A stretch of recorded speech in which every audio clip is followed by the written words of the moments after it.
Madam Purandeswari గారిని రాజమండ్రి ఎంపీగా మనం గెలిపించుకోవాలి. ఇందాక బత్తుల బలరామకృష్ణ గారు చెప్తా ఉన్నారు. సాగునీరు తాగునీరు కావాలంటే కొన్ని కేంద్ర అనుమతులు తప్పవు. కొన్నిటికి పోలవరం అయితే మన చెరువులు నిండుతాయి. వీళ్ళు లేఅవుట్ వేసిన చెరువుల్ని తిరిగి చెరువులు చేద్దాం. అలాగే పోలవరం పూర్తి చేయాలి.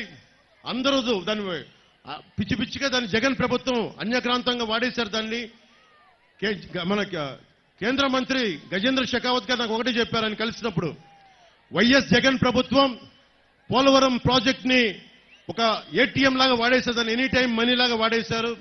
అది మనం వచ్చి బాగు చేద్దామంటే నీకు వారి తరఫున మాటిస్తా ఉన్నాను. వచ్చి పోలవరాన్ని పూర్తి చేసే బాధ్యత ఎన్డీఏ కేంద్ర నరేంద్ర మోదీ గారి నాయకత్వంలో కేంద్ర ప్రభుత్వం తీసుకుంటుంది. అలాగే గంగ ప్రక్షాళన ఎలా జరిగిందో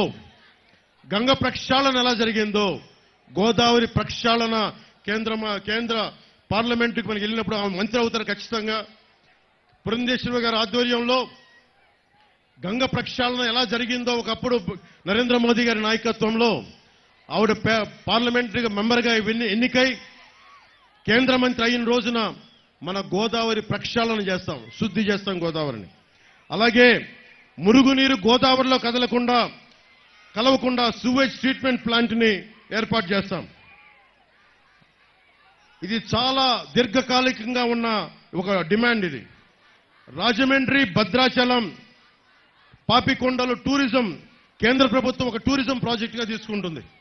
దానివల్ల మీ అందరికీ బోలెడని ఉపాధి అవకాశాలు, ఉద్యోగాలు వస్తాయి దానివల్ల. అలాగే జగన్ చెప్తా ఉన్నారు కాపు నేస్తానికి కాపులకి 65 లక్షలు నేను కాపు నేస్తం ఒకటే మేము ఇచ్చాం, కాపు నేస్తం అని మాట్లాడుతూ ఉన్నారు. దాని లెక్కలు కూడా చెప్తాం.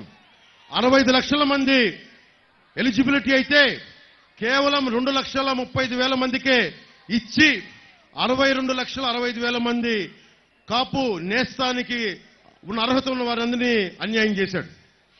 వాళ్ళు రాష్ట్ర వ్యాప్తంగా ఇచ్చిన వాళ్ళకంటే రాజమండ్రి పార్లమెంటు పరిధిలో అర్హులు ఎక్కువ మంది ఉన్నారు. పథకం మొత్తానికి 354 కోట్లు ఇచ్చిందేమో 354 కోట్లు, యాడ్లు ఇచ్చిందేమో 200 కోట్లు యాడ్. అదేదో ఇచ్చి కొంతమంది లబ్ధిదారులకి నిజంగా డబ్బు వచ్చేది. వాళ్ళ వాలంటీర్లు 65 లక్షల మహిళల ఇంటికి వెళ్లి డాక్యుమెంట్లు తీసుకొని వాళ్ళని ఆశలు రేపి కాపు నేస్తం వస్తుందని చెప్పి గాలికి వదిలేశారు. ఇట్లాగే ప్రతి కులానికి, రజకులకి ఇలాగే అన్యాయం జరిగింది, నాయి బ్రాహ్మణులకి ఇలాగే అన్యాయం జరిగింది. అన్ని కులాలకి 23, 24 మనకి పథకాలు, ఎస్సీ కులాల విద్యార్థులకు సంబంధించిన పథకాలు తీసేశారు. అంబేద్కర్ విదేశీ విద్యా పథకం తీసేశారు. దానికి జగనన్న విదేశీ విద్యా పథకం అని చెప్పి దానికి కూడా డబ్బులు ఇవ్వలేదు.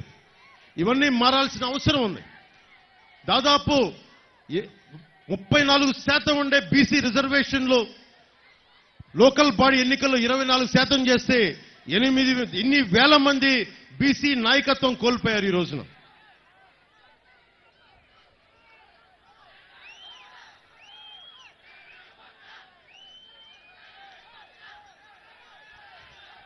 మీరు జగన్ యువత కూడా చెప్తా ఉన్నా,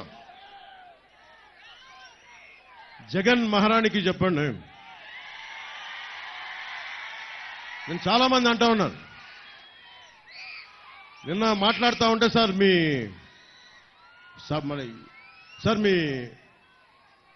4వ పెళ్ళాన్ని